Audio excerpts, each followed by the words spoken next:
All right, we are live. Respect the line. Coming to you special on a Friday here. Matthew Taylor and Danny Catullo here.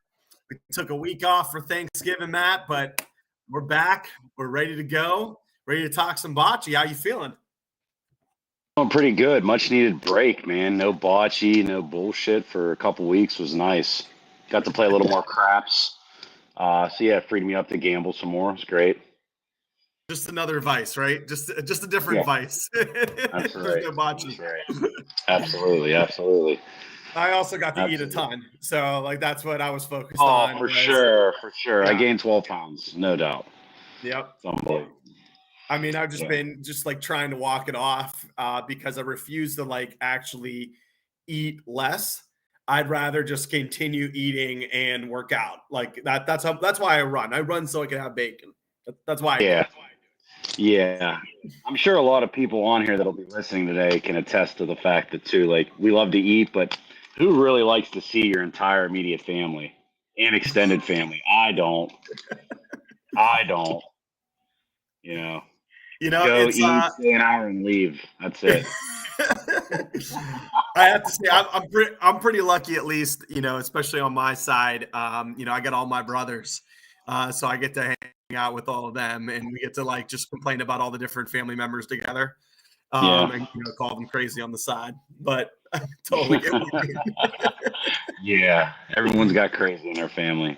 100%. 100%. Yeah. So let's start off with our normal court report. We have 2 weeks to do here. A couple small tournaments that we didn't preview, of course, because it was just over Thanksgiving. There was the Brown Leaf tournament that they had at Jerry's place. Obviously, invite only, just a small one. But the champions were Dan Trepepi, Mark Orlando Jr., Tony Meloragno Jr., and Steve Morgano. So no surprises on that list there. Just four great players playing together there and probably having some fun for Thanksgiving.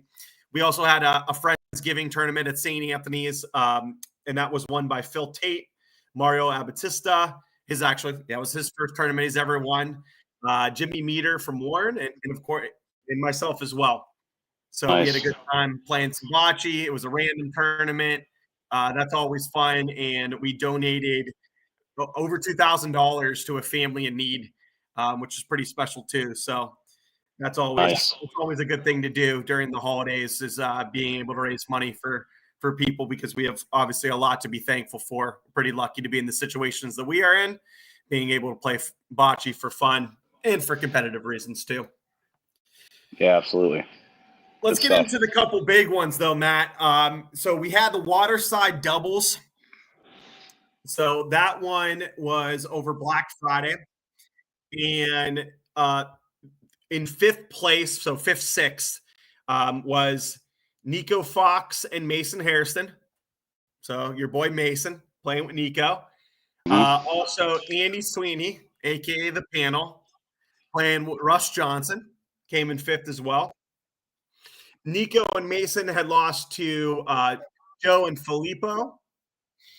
And also and it looked like the Mike and Zach Saldone. Yep. Him and his brother. Michael was playing with his brother. They got third. And that Joe and Filippo also got third as well. They were the only Rome team in that top four. Second place was Joe Peterson. He played with his dad. So Joey P, the lefty, played with Steve. And first place was Francanelli and Lou Skeldone. So Michael's dad. So our Papa Bear from BBN, he won it. That was his third time winning that tournament, which is pretty sweet. He's the only one now that has it three times. Mason, Joe Peterson, and Armando Scaldone have won it twice. And I know they're moving the club, so it's probably going to be a different place for this tournament next year. Nice. So I got Awesome to see some stuff. of that video. That club looks great. The courts are real short. Did you see that at all, Matt, over the weekend? No, no, I So the didn't. courts are short, narrow. They look to be a hitter's paradise, a hitter's dream, if you will. Just everything kind of like on top of you, and the ball feels real close. Yeah. Some great bocce there. Same courts that Dante has at Lorenzino's. gorgeous courts, really cool tournament, and proud of Lou and Frank to get it done. Nice. Congratulations. We also had Jerry's High Stakes, which was definitely an interesting tournament there. So Matt, you played in there, but just to go first before we go over the results, or let's go through the results before we go over what happened. Fourth place was the Delios, so that was Marco Orlando Jr., Sergio DeFranco, Jason Melaragno, and Gianluca DeFranco. Third place was the panel. That was Steve Morgano, Frank Rossi, Bubba Infante, and Andy Sweeney. Second place, who actually went into the championship undefeated and lost twice, was Chippy, Doug Carter, James Salvaggio, and Lou Nacera. And first place, who did have one loss going into the championship, but had a couple memorable wins, was ABV. And that's Dennis Trenard, Anthony Croach, Michael Frabata, and Dominic Venny. So you were there. How was the high stakes, Matt? I don't know. I wasn't there very long. I wasn't there very long. First thing I want to say is congrats to those guys. I mean, people have been busting their balls all year. We've talked about them extensively on here. I think we both kind of always assume like it's just a matter of time, right? These guys are great players. They're gamers. I'm glad they won. I'm happy for them. I think Croce now has the last 3 high stakes terms. He's won every one of them. Oh yeah, that's great. 2 4-mans and the doubles. Speaking of Croce, speaking of Croce, 8:30 in the morning, first game they play Jose Botto, Nico Fox, Joe Cesar, and Chris Federico. Yeah. Yep. I mean, what a squad, right? They were down big early in that game. And I wish we could get a clip of this shot.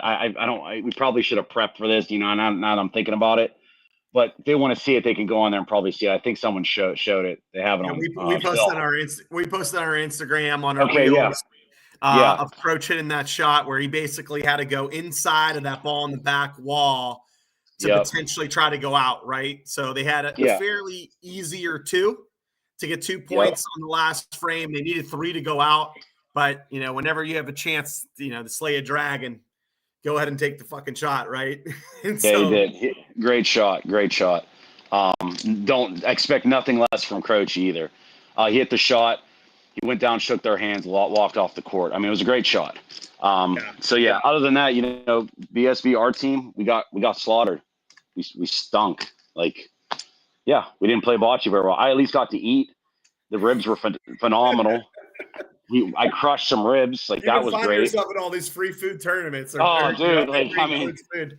was the first one in line. We lost. I'm like, oh, food's ready? I'm in.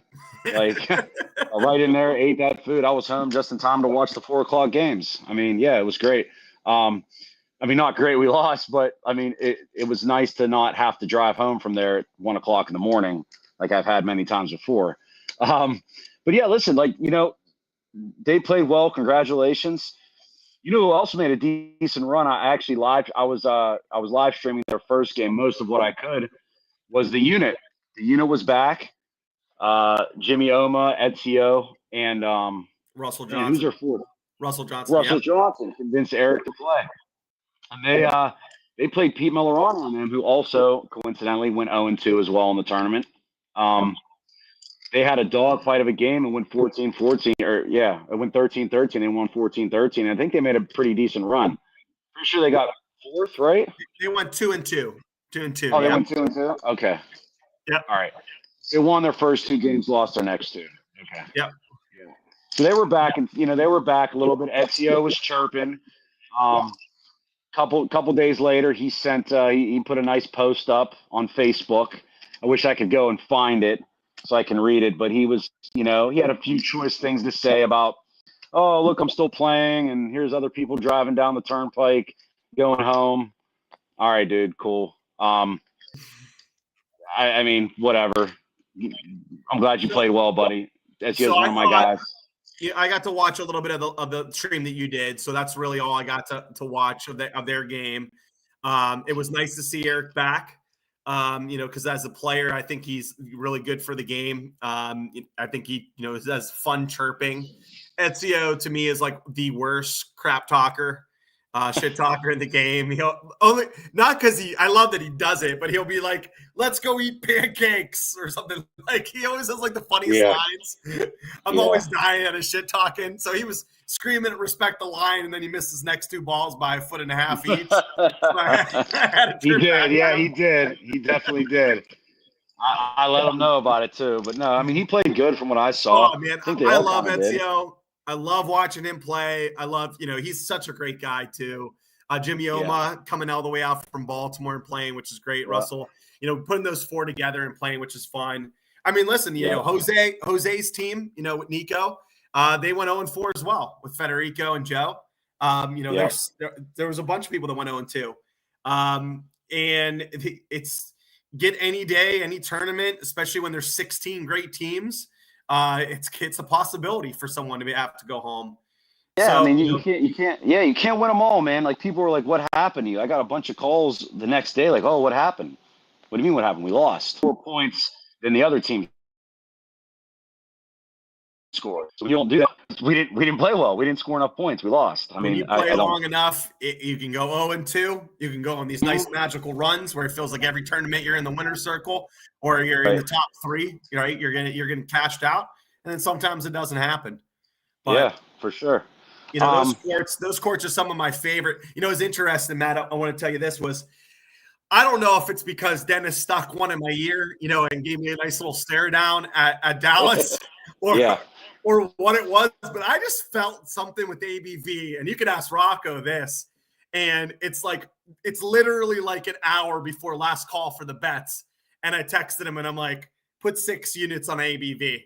I was like just all in on ABV for I just was like, if they win that first game, which I thought it was the toss up, right? If they win that first game, I felt like they're going to be on cloud 9 and they're going to make the run through the tournament.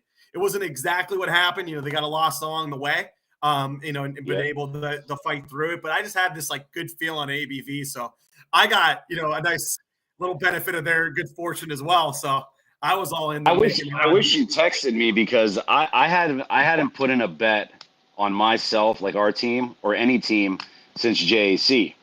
I said, you know what? Fuck this. I ain't doing this no more. Okay. I literally thought about putting money on ABV. I wanted to actually, and I had my Venmo up, and I was about to text Rock. I'm like, you know what? I'm not even doing it. Coach, you would probably be mad at me if you know I did. So, speaking of, we're gonna have to talk about this. I have something to say. So the Bocce Bros did a podcast.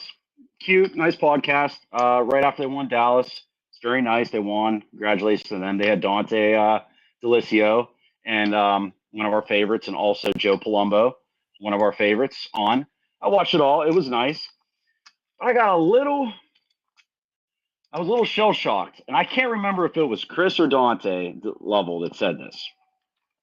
They were discussing the Jerry's tournament, and they were discussing the ABV versus whatever their team name was, Jose and those guys, when they play their first game. And they were discussing that shot.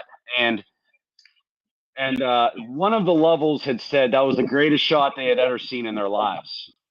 And I went, are you kidding me? That's the greatest shot you've ever seen in your life? It was game 1 of the tournament, okay? They were in 1 already, so if he misses the shot, they're probably still going to get 2, okay? Yeah, it was genius. They called the right shot. Croce called the shot. You hit inside. If it Ricky's like it's supposed to do, it's going to knock the other one out. You make 3, you win the game. It was a phenomenal shot. No doubt about it. Croce would say it's a great shot. But to say it's the greatest shot you've ever seen? Really? Game 1 of a 16-team tournament, that's the greatest shot you've ever seen? I wanted to call in so bad. I want to be like, what are you guys talking about? Are you kidding me? It wasn't like, oh, the other team was in for 2. If he doesn't make the shot, they lose. Like, they're in for 1. So if he misses, they still get the point, get the Pauline, bury it, win the game the next frame. Couldn't believe it when I heard it, dude. Couldn't believe it. And none of those guys said anything. Joe or Dante just were like, oh, yeah, whatever. That's my little spiel. You know what? I'm going to agree because Yeah, you're trying to knock down Jose. Jose was the name there, Mm. but Nico was missing. Nico was missing that whole first game. Wasn't playing extremely well. They were beatable. They could have beat them the Yeah. next frame too. To me, for it to be a great shot, like the greatest I've ever seen, top 5, top 10, there needs to be pressure. There needs to be, if you miss that shot, you go home. That's it. You got to make that shot or you go home. I've Yeah. gotten a few of those in my life where it's I had a shot and it's you miss that, you go home. It's over. Game's over. You shake hands and the other team wins. Those are pressure shots. And Croach, again, extremely much better player than myself and has made all those shots too. Those pressure shots.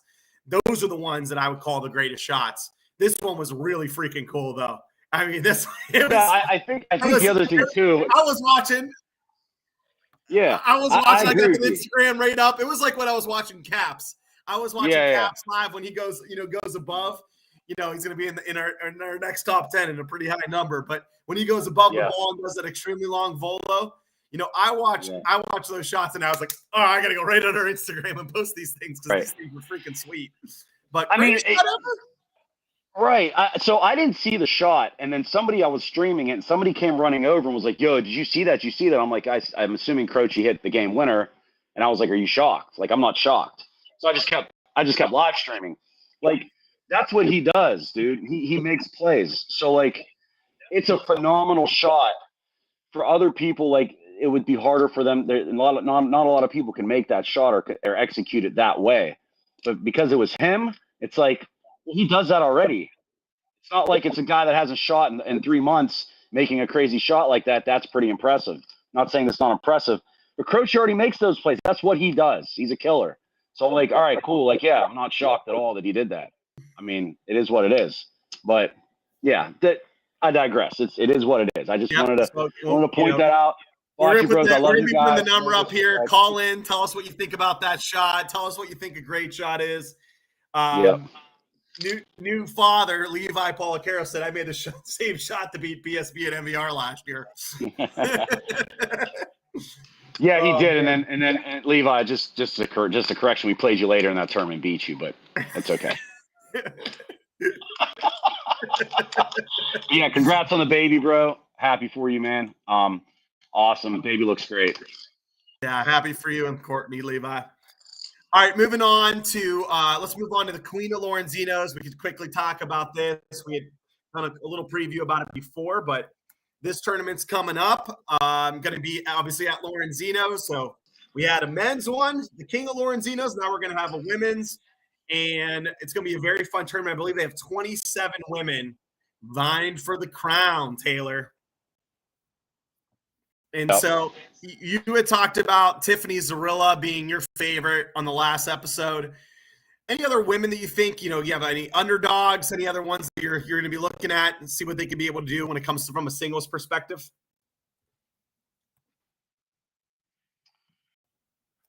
Again, Danny, I'm sorry. Yeah, that's okay. What do you think as far as somebody else other than Tiffany? You had mentioned Tiffany earlier as your favorite. Who else do you think can make a pretty big dent in this singles tournament? Let's go over the list. You got the list of players. Let's discuss it. Yeah, so I'm just going to be naming some players that I know that you know. We got Angelo's girlfriend, Alexis Petra. We got Leslie is playing, actually playing against Alexis. We have Diane playing. We have Kathy Chemlensky. We have Sharon Perry. We have both Sarahs are playing, Sarah Lewis and Sarah Montelepion, I think is her new last name. It used to be Sarah Wicker. We also got, of course, Lee's playing. We got Renee Abatista. We also have Tess is playing. So a lot of the women from around the area. We also have Val coming in from Canada and Adelia as well. Gina Durkin, Tina, Christian's playing. Oh man, we got a lot. Alyssa's playing. You know what? I when you're going down the list, I like Kathy. Kathy is one of the players I think could win that tournament. I think there's probably the top of my head right now, 7 or 8 that I really think have a really good shot. Kathy's definitely up there. Sharon, Tess, Leslie Redmond. She's got a couple tournament wins, big ones, right? Yep. There's some pretty good competition out there. I would say it's going to be a dogfight for the top 6 spots. I'd like to see the matchups too. I'm curious. I'm going to be down there tonight, so. You know what's going to be interesting? We had talked last time about the game calling, and so most of these women, not all, but most of these women are typically not calling a game for whatever reason. Whether they play a lot of co-ed or they just are not typical game callers. So this is like a really great chance for them to be able to call their own game and, decide when to hit, when to roll. Obviously playing back wall dead is going to add to the strategy as well. But what also is interesting to me and why I think it's so difficult to predict is there's not a lot of women's singles tournaments. So there's not a lot of history to choose from. So like when we played like the King of Lorenzino's, we're like, okay, Chiavetti's won big ones. Bobby Gentile always goes far. Gianni always goes far. You can kind of name, Cap. You can name like these great singles players who have gone far in previous ones. And it's a lot easier to predict the future result, based on all that history. Where this is, for a lot of these women, they haven't played in a singles tournament. I think that gives also an advantage to Val, who has played a lot of singles, probably more PRV maybe than open bocce, even with back wall dead.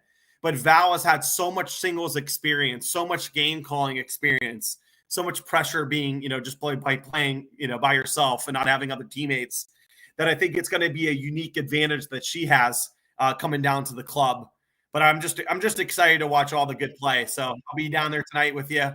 I'm going to be eating some Dante, for all those people that are from around the area. Dante now is unveiling some new pasta dishes. So he got his regular sauce, his homemade sauce. He has the vodka sauce. He's doing a spicy little like vodka sauce. Alfredo. He got an aioli sauce with a little bit of lemon. And Taylor, he's making these fried calzones that if you haven't had one yet, dude. We'll try it out tonight. It's couch food. You know what I'm talking about?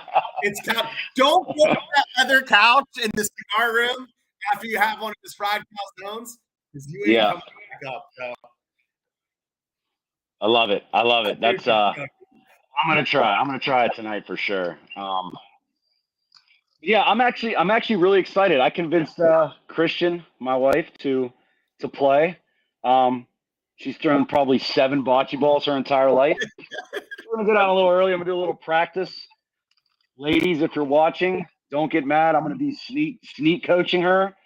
So while there are the games going on, maybe she can get a point. I'm hoping for at least a point. See what happens. Take it easy on her. It's gonna be fun. It's gonna be a fun time. Yeah. Before we take calls, let's do. We have another video segment. We're calling this one "Extremely Cold." And if anybody else is, as we go to pull this one up, if anybody else has something what's happening in their area of the country or the world that's going cool in bocce, we want to hear about it. So send us an email, shoot us a message. Shoot BBN a message, Facebook, Instagram, email, however you want to get a hold of us, text us. We want to hear what's going on. So whether it be a new tournament, whether it be tournament results, whether it be, what's going on in the bocce world, we want to hear from you. We want this segment to be, as much worldwide as we possibly can. So please let us know. So play the video, Michael. All right, welcome, guys. Shout out to our American neighbors, our American friends. Frankie, yes, sir. So let's share with them a little bit. We talk a lot about OBA with Pat Pezin and some CBA stuff, but now let's give a little bit of info on our league, Extreme Bocce League. So tell them about it. Yeah, just a quick one. Myself and Jimmy started this 10 years ago. That's right. It's our 10-year anniversary. Yeah, correct. So we run Rec League and Advanced League. Right, which is happening right now. Yeah. Advanced on this court, rec. Yeah, so 32 teams in total. So our Advanced League is geared more towards PRV players. Right. Our rec league is just basically open, back wall deck. Right. Yeah, and so it's mostly like a social, fun rec league. People come to play. People like to compete, but at the end of the day, everyone ends up, leaving with a smile. Even that guy right there, we got Glenn Minitel in the house. But yeah, so that's the gist of it. Maybe we can do a couple more stories in the future. But for now, that's it. Just want to give a little shout. All right. Thanks, guys. And yeah, we're going to talk about the tournament upcoming. Not yet, right? Not yet. Not yet. But yeah, we'll let you guys know. We'll keep you guys posted. All right. Ciao.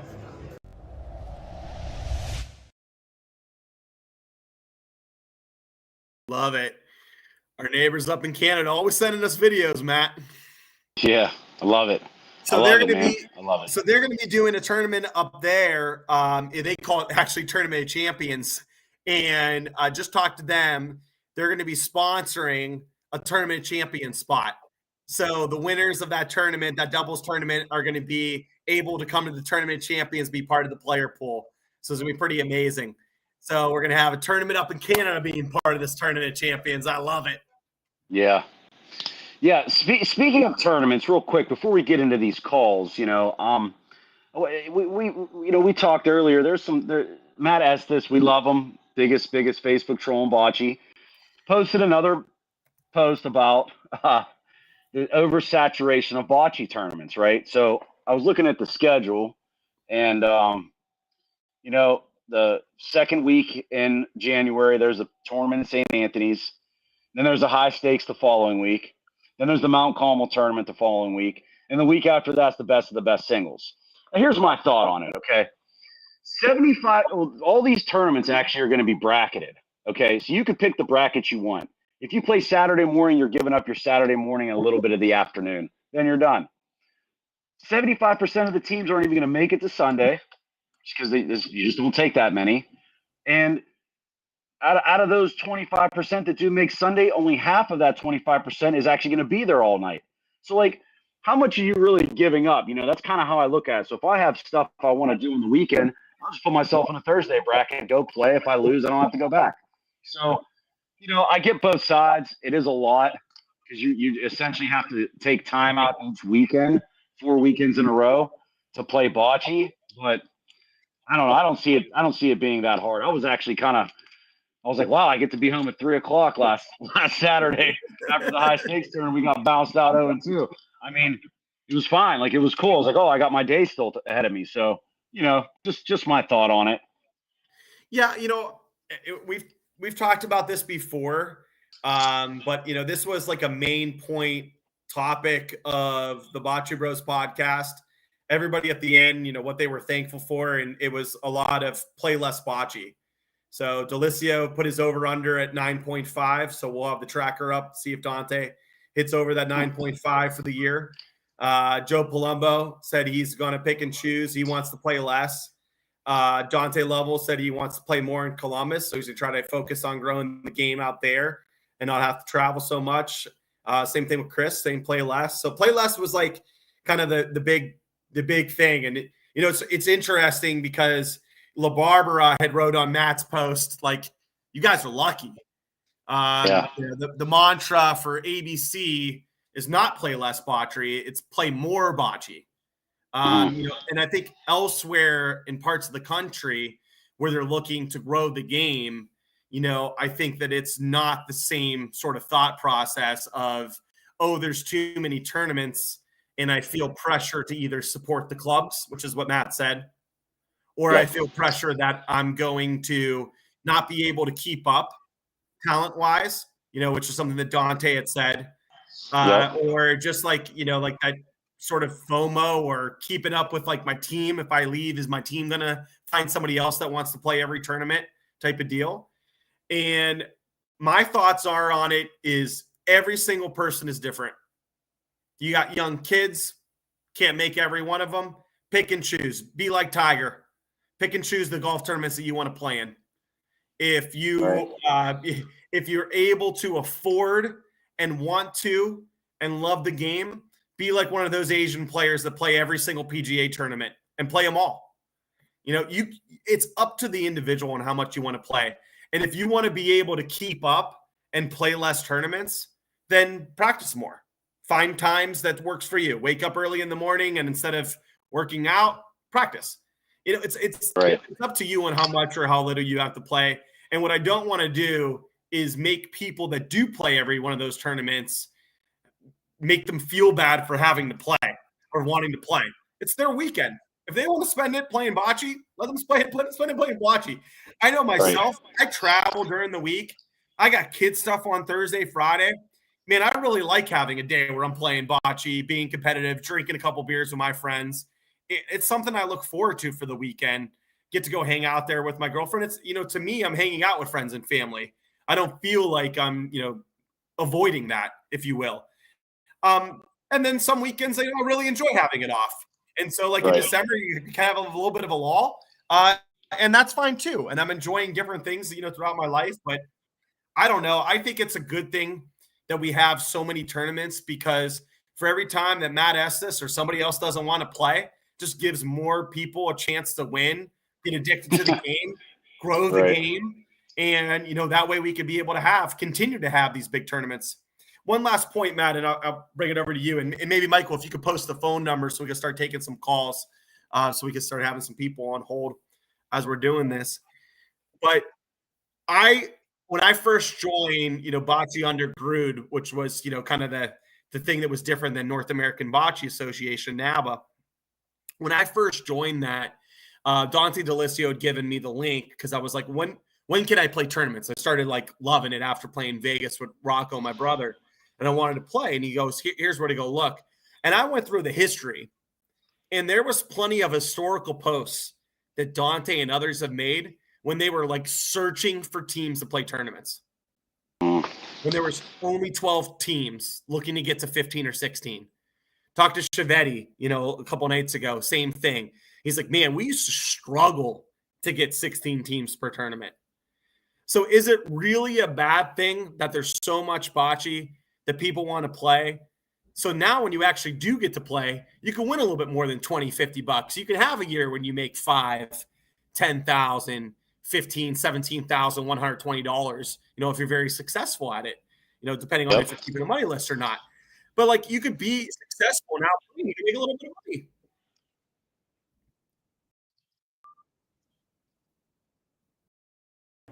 Call Michael? Hello? Yeah, we got a caller on the line. I think it's Laura. Hi, it's Laura Bowden from Key West, Florida. How you doing, guys? Hey, Laura, how you doing? How are you? Good.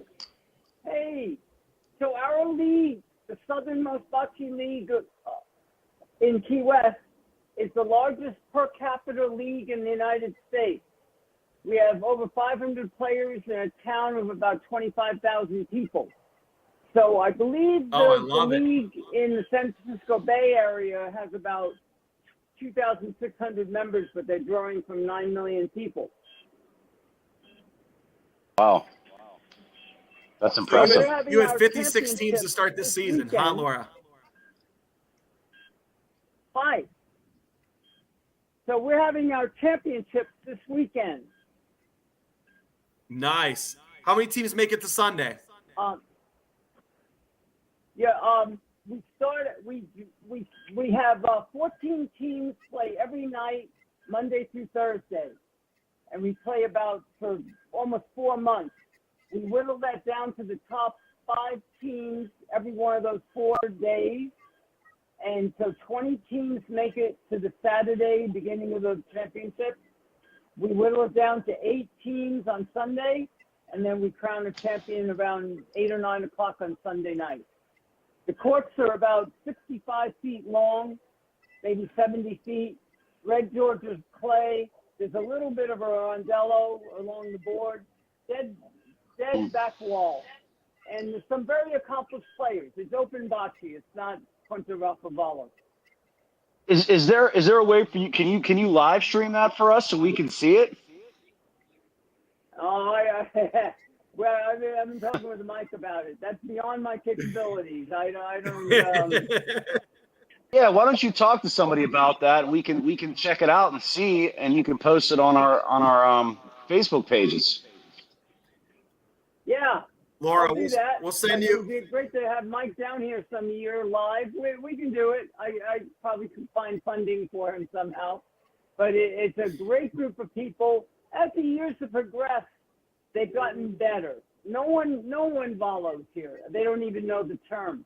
I've played in 3 national championships. I and my partner Leah, we are the silver medalists in 2022, and I'm the silver medalist in Boston for precision shooting. But they don't play that game here, so we have to play monkey ball with the rest of them.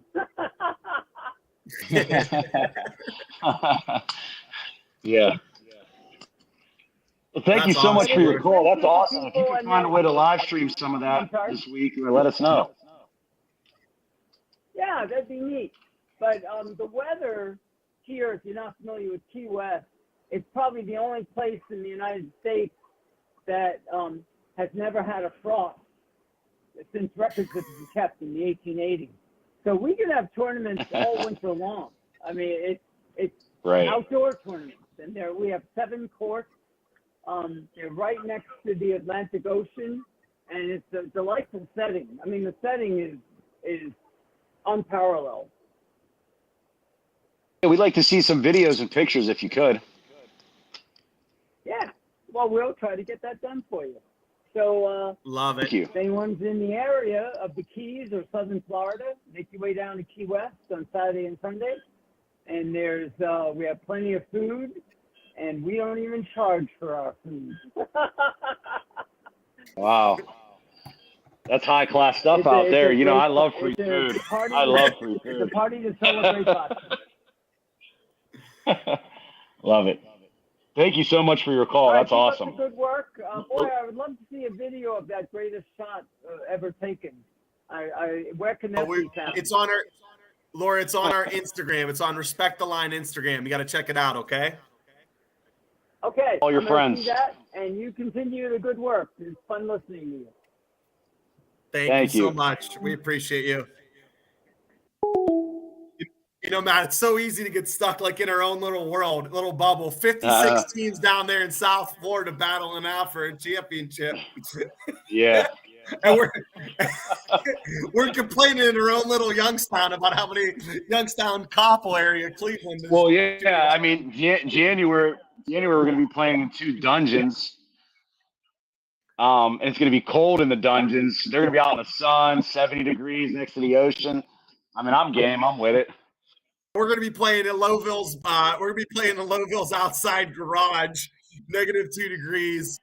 Judge Durkin's going to be smoking a cigar. It's going to be freezing outside. Stewie will be in some sort of jersey hoodie. Like, bring me out to the Keys, man. That's what we should be doing. For sure. For sure. All right, please. You guys, if you want to call in, girls, please do so. We'll talk any bocce conversation that you got, and not as we're waiting. Just going back, what's your thoughts? As kind of talk about how it used to be and what it's like now when it comes to too many tournaments. It's hard for me to speak on it because I just started playing 4 or 5 years ago. So when I started playing, there was quite a bit of tournaments, not as many. To be honest with you, dude, I enjoy the game, and I can also understand why some people don't want to play so many tournaments, especially if they're not cashing and winning. I see value, like, I have a lot of jobs. I do a lot of things. I'm in the gambling world. So me, right now, I find value in going to play in all these tournaments because there's money to be made. I'm not saying I win all the money all the time because I don't, but for me and some of the guys I play with, there's a reason why we play so much. There's money to be made. So you can call it a side hustle, a side job, whatever you want, but it's a very fun side hustle and side job that I enjoy doing. I mean, going 0-2 in a high stakes tournament when you're paying $1,000 isn't fun. Like, who wants to do that every month? But I mean, I know we can win, so like I'm gonna try. Like that's part of gambling, right? So and that's part of the competitive spirit of it. So that's kind of my view on it. But I can understand how some people feel it's too much. Matt Estes is not one that I would think that would whine about that. Now, granted, he's got 2 little kids. He's got a business to run, young wife. I get all that. See, everybody can't do it. But Estes is one of those guys that if he goes and plays in a tournament, he can compete and win. So there's money to be made for him. So, it's probably worth it. So he has to decide in his head, which tournament is worth it for me. I don't know. It's on him to decide. So, but yeah, that's my thought on it. I mean, not everyone's going to play, 40, 45 tournaments a year. The Ron dogs of the world will. And that's fine. And, if Ron wants to, he's allowed to. So if he wants to go travel to these places and play, it's his life. He could go do it. I don't think that they're complaining about too many pickleball tournaments. And to me, I just play less league. League to me is harder to play because it's so much less, competitive each and every game. Isn't like a dog world, if you will. It's kind of hard to get up for some of those league games. And I'd rather, if I could take a day off during the week, I'd rather take a league night off, a co-ed league night or a men's league night off and be able to play the tournament. The tournaments is where I find value. I like the competitiveness, and I love competing with my team, my friends, to go for a common goal, and of course try to win some shekels, as Matt says. Right. Call in. Don't be shy. You got something you want to say? Call. So there was another topic that was talked about at the Bocce Bros podcast, which I for one am excited. Hopefully they're starting to do them again, so we can get some more and more banner. Because again, just like playing more bocce, I want to hear more about bocce. They talked a lot about chirping, and where its places into the sport.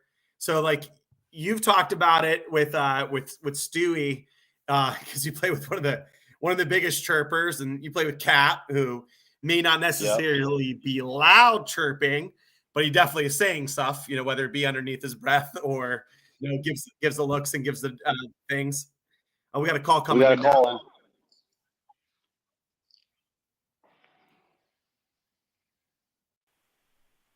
Hello, you're on Respect the Line. Rocco, you're on the line. Am I? Who am I talking to?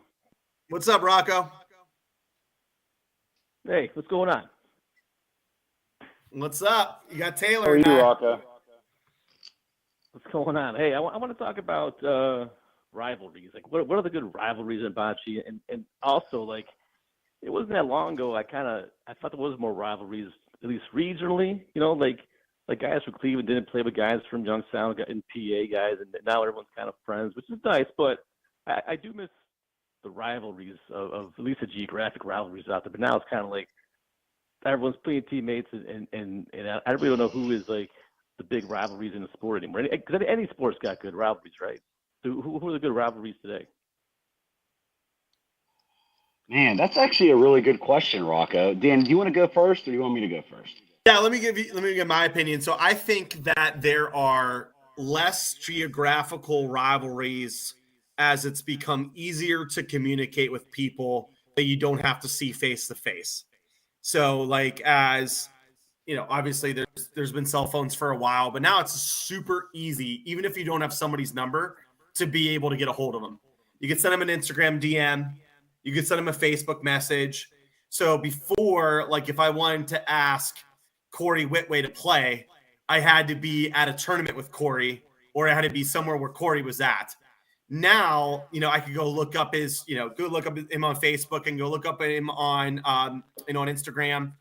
Someone like Danny Meloragno can ask me to go play this doubles with him. Scott Allpeter can give me a message and say, hey, are you available for this Molisani tournament? So I just think it's a lot easier to play with different players because of the method of communication. So I'm wondering if that has led to less of that geographical rivalry that you had in the past, because you simply just are seeing more people through the internet, and it's easier to be able to give them a call or ring them a message. Who would you say your biggest rivals are in bocce for BSB? as far as a team thing? I mean, this year it's not even close. It's the combination of Doug, Frank, Pete, Pino, and those guys. We played them in 5 or 6 championship games this year, and they beat us in most of them. It really, I mean, all the people that get to tournaments late consistently, you're eventually going to grow that rivalry. I mean, there's going to be like, I wouldn't necessarily call it a rivalry, but it's like, all right, like this is going to get heated. We've had some heated games against ODP, CPF with Tony Mel, Federico, Jim DeFranco. That was a little more lopsided on our end, kind of like the Pete and Frank are a little more lopsided beating us consistently this year. It's those games. I would say it's the games that you get up for the most. Got to be honest with you. You play against ABV. I mean, you know that these guys are dogs. They're great. Like, that's the team I want to play all the time. Like that's the challenge that I want. So I would say, you know, talking to my teammates, it's those guys. It's the CPFs. It's you know, the Petes, the Franks, ABV. And honestly, from New York, I know they don't, you know, we've only played them a few times, but North Country Graphics is a really, really, really good team. And we're going to see a lot of them, I'm sure, at some of these big tournaments. So it's going to be high-pressure games. That's kind of how I see it. Now, individually, there's rivalries for sure. I mean, we can list a bunch of them, right? Yeah. I mean, we got Cat versus Gianni, right? Yep, right. Sure, Stewie versus everybody. Most people. Stewie versus everybody. Yeah, so, I mean, Ezio was chirping a little bit, dude. Like, listen, I got to be honest with you. I know Ezio's a great player. I played with him many times. I love that dude to death. He's competitive. He obviously feels slighted by the list that we do, and you know, him not playing as much or maybe not getting picked up or whatever the case is. But like, I read his comments on Facebook. Like, I knew who he was talking about. He was talking shit that I was driving home on the turnpike early while he was still playing. All right, Ezio, cool. Next time I play you, like, we're gonna see what's up, and I'm gonna get my mouth going because you had plenty to say, and I like that. That's cool. But I got a little thing with Ezio now. Like, all right, dude, like, you want to chirp? Cool. Like, I'm all about it. Like, let's do it. You know, and it's all in the spirit of the game. But those are the things that kind of happen.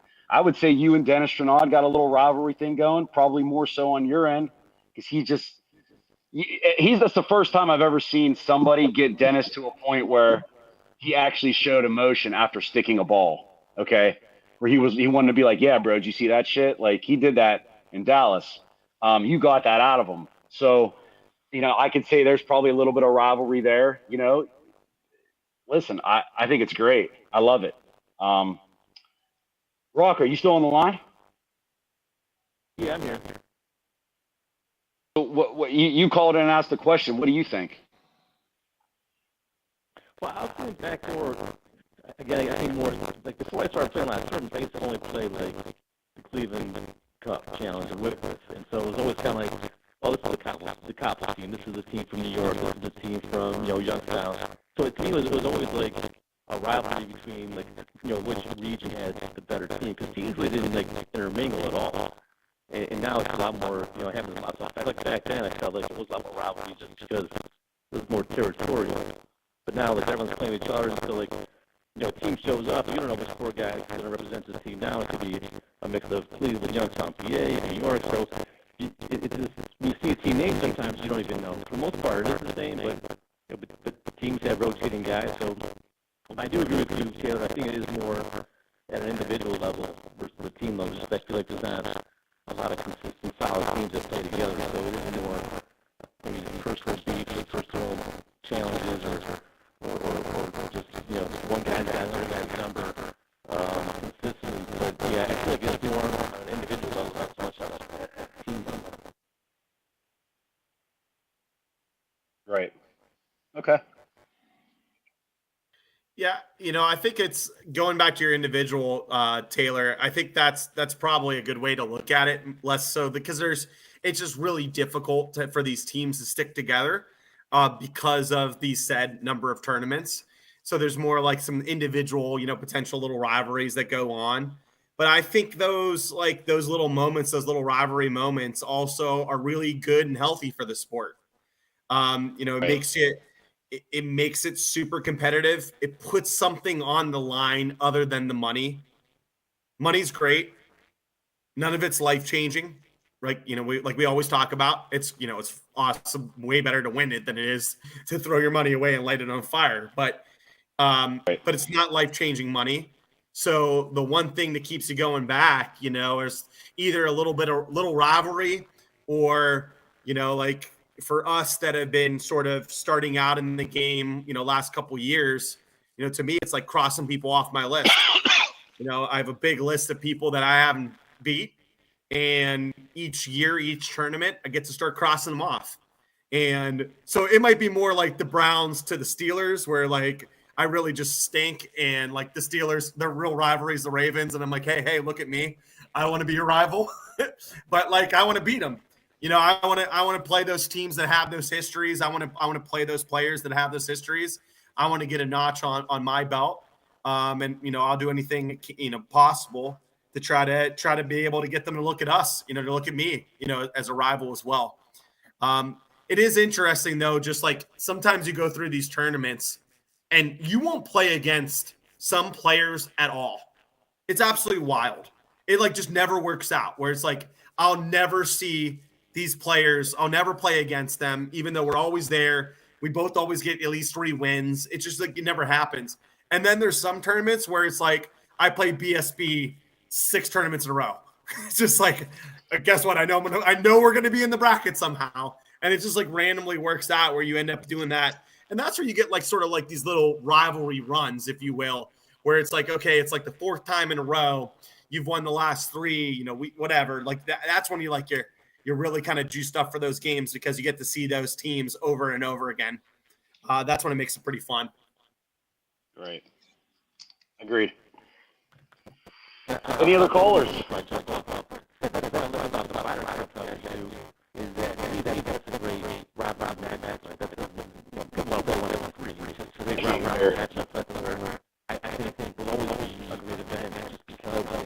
Crackly. A rivalry setting. Mike, can you? Okay, there he is. Try it again, Rock. Oh, so I'm talking about the Ryder Cup, how you guys do that. I think that's the greatest example of a rivalry tournament. That's something where I think people are dying to play in that one. They want to play in that one for free. They don't care. They want to, because they want to represent their area and make that Right. rivalry between Youngstown and Western PA. Right. Agreed. Thanks for the call, Rock. All right. I'll see you guys. Thank you. Later.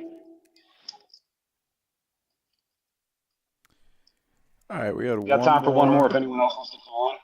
Yep. Yeah, we had somebody calling in. If you want to call back, not sure who it was. Whoever was calling in, if you don't mind calling back.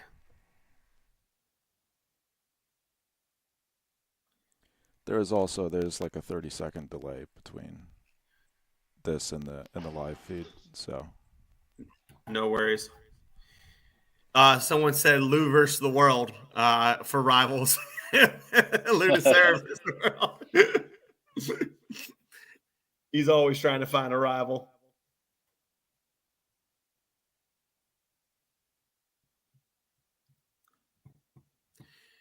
Be interesting if you could get the Ryder Cup to be a consistent thing, and actually maybe have some real tryouts and stuff too, Taylor.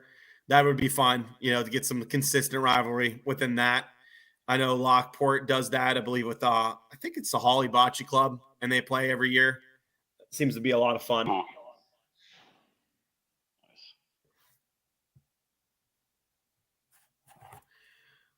All right, we'll give a couple more minutes to see if anybody else wants to call in. From Nate.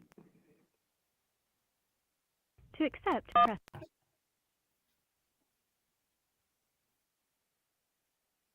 All right, we got a new caller.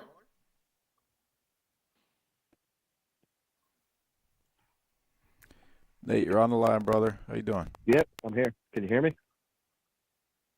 Yep. Kirky. What's up? Taylor, your rival, Nate Kirk. Nate, what's up? He hung up. I think we took too long to answer him. Nate, call back. We could hear you. Now it's going to take a 30-second delay. Yeah. Oh, here he goes. He's calling back. Okay. Call from Nate Kirk.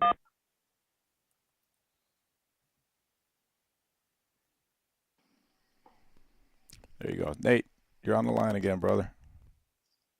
All right, can you hear me now? Yep. Sure can. Can they hear me? Yeah. What's going on, guys? What's up, Nate? Not much. First of all, I want to say that my rivalry is you two. That's not fun. I can't. Why is it us? Well, obviously, Danny knows why, because of you. Last weekend, I kicked my ass twice. And then, you know what, Matt? I do respect you a lot, because after Dallas, you remotivated me, because I was one of the people that was burned out from the sport. You know, you guys were talking about that earlier. But my question is, do you think that the sport, especially in our area, is a little too top-heavy? For instance, like, you have players that are up and coming, but do you ever see that actually, like, gonna change? You're breaking up some. You're cracking some.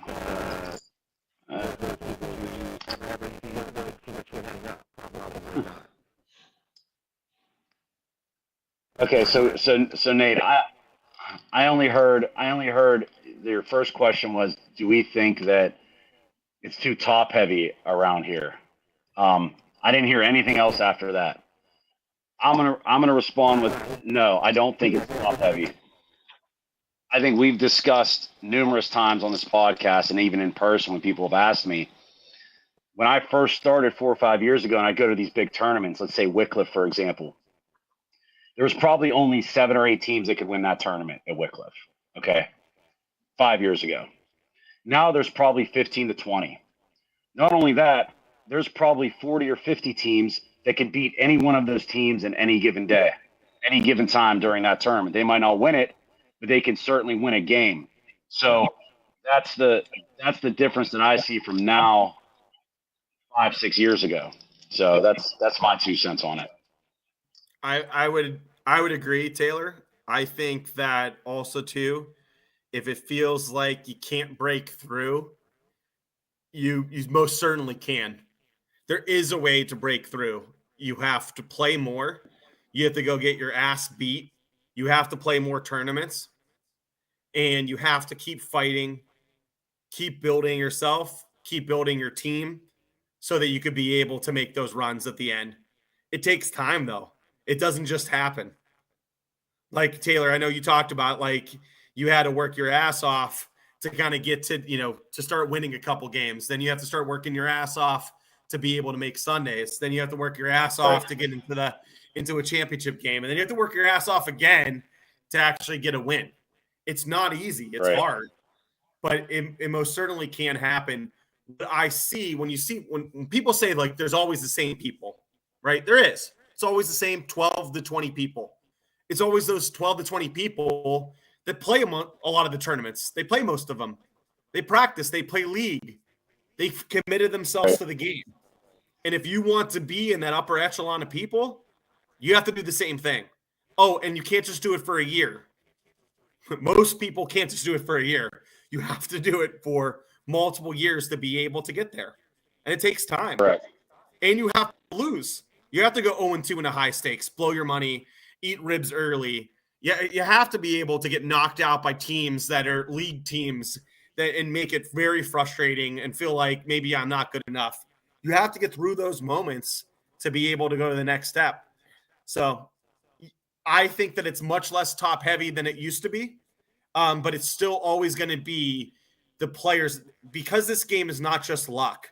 It has so much skill to it, so much team, so much strategy.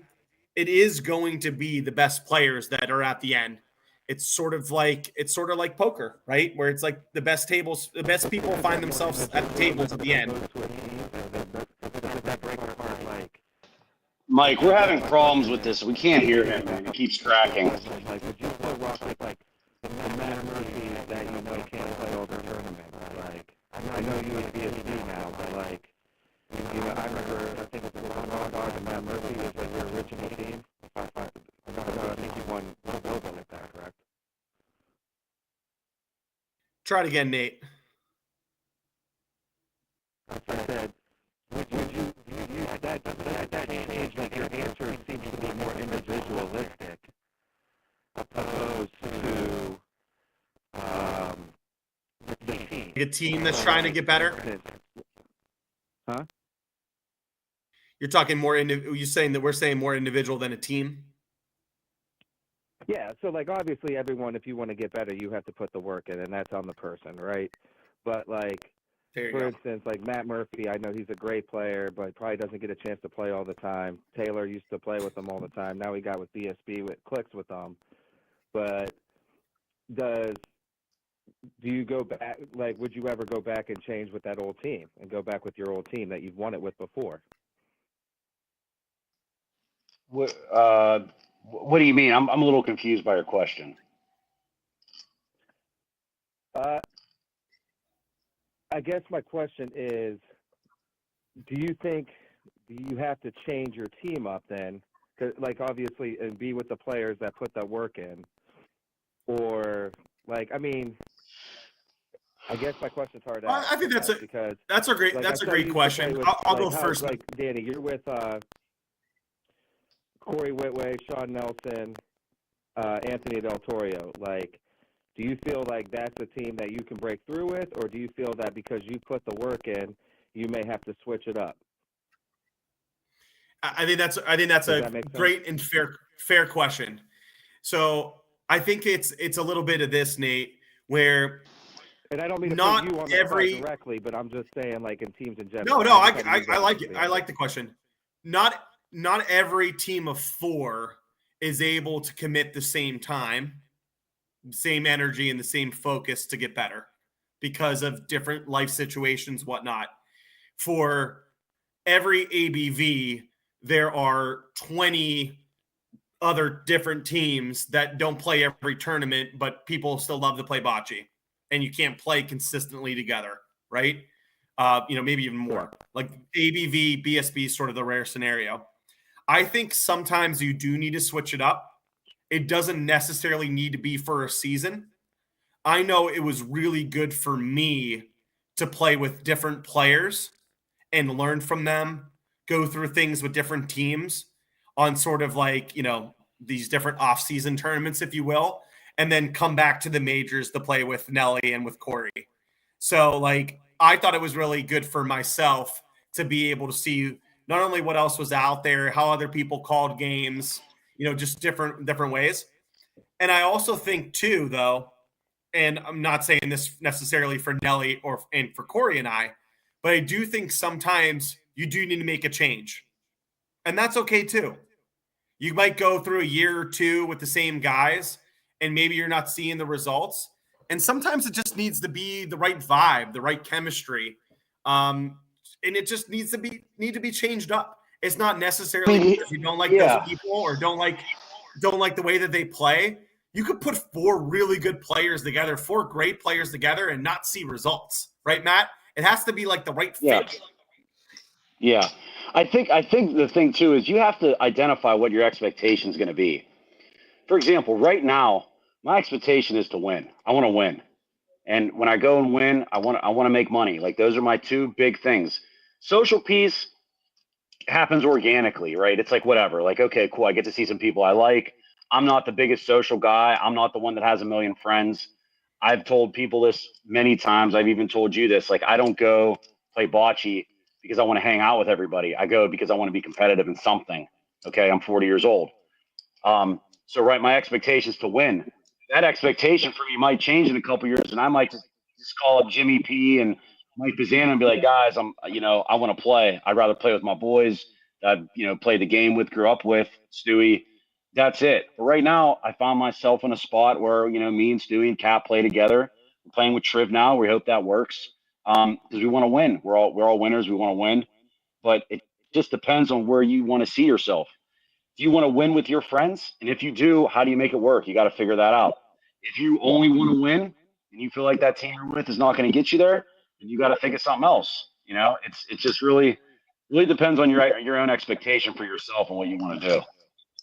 Yeah, and if you're lucky, you get to do both of it, right? You get to play with somebody that you are friends with, that you are boys with, and you be able to win with them too. And then it becomes, Right. then it becomes something special. And that's something that ABV has gotten. And that's why I think everybody looks to them as sort of like that gold standard of a team, because it's a bunch of friends outside of the bocce world that have come together in bocce and have been able to be, to win together.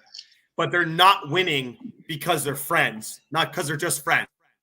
They're winning because they're four outstanding players who know how to call a game based on their strengths and their weaknesses. And that's why they're winning. It's not because they're friends outside the court. I'm sure it helps them get through losses. And I'm sure also it can be a distraction sometimes too, because when you are too good of friends with somebody, and like even when I play with my brother, like my brother and I give each other so much shit because you know what? We know we're still going to see each other for dinner the next week. So it's like, it's still going to be fine.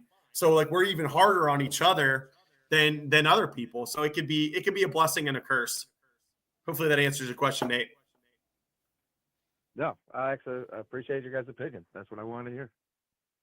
So, thanks for your call, buddy. I appreciate everything you guys do.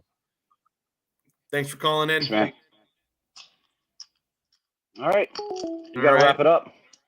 All right, fantastic episode. So we got the Queen of Lorenzino. So there's going to be some live streaming going on Bocce Live. See you there tonight, Matt, at Lorenzino's. We also got the Neo, which got moved to a Sunday tournament. Didn't see a lot of promotion from Marco from whatever reason. So they're moving it to a one-day, which I'm actually happy about. I prefer it to be only a one-day tournament when it's not something, especially in the backyard. So I don't have to drive out there a couple days. We got Jimmy the Bull doubles. We're going to be doing a very special live show with Jimmy the Bull doubles. We're going to maybe get a special guest on, Taylor. I'm pretty excited for that. And also at the end of this year is the Tokalana doubles. So I'm going to be reaching out to some people from Tokalana, trying to get some feedback from out there, hopefully get some live streams. I want to thank everybody for joining the live show. We got Matthew Taylor, Danny Catullo. We're live on BBN. So thank you, Michael, for making this happen. This is Respect the Line. And everyone out there, play more bocce. Later.